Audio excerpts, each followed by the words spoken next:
Well, close to 100 different leaders from fire departments across the state of Mississippi came to Starkville this week for the annual Mississippi Fire Chiefs Conference.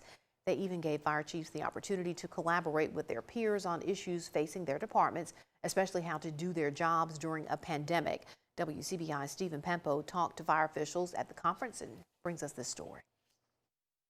In the way that EMS workers and first responders respond, the game have definitely changed. For first responders, that game involves saving lives. Finding ways to adapt and succeed amid those changes is what brings fire chiefs together every year for the Mississippi Fire Chiefs Conference. We bring up the chiefs in, we'll bring in the people in from across the state, and you get a chance to network with them and see what they're doing. Maybe in the South Mississippi, maybe a little different what we're doing here in the central and north side of Mississippi. The annual conference brings fire chiefs together from across the state of Mississippi to share ideas and solutions on improving their individual departments.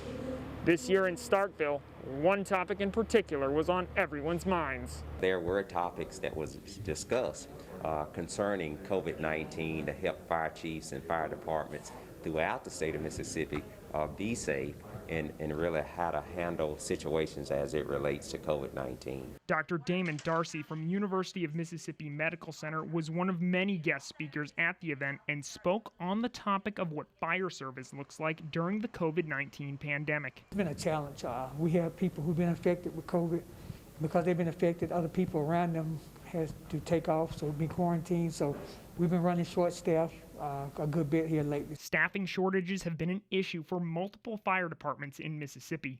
In addition to routinely sanitizing equipment and social distancing, fire departments will now be adding daily taste and smell tests to their protocols. One of the big things for COVID is not having taste or smell, so we're going to start doing that, incorporating that with our temperature checks as well. Dr. Darcy also spoke on the importance of having all first responders take the vaccine. The safety issue of it, he really pushed that.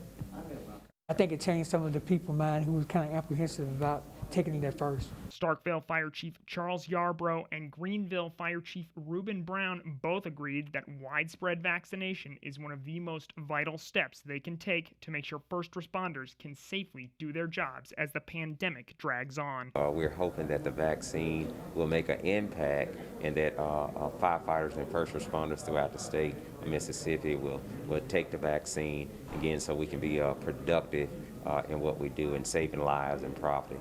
In Starkville, Stephen Pempo, WCBI News.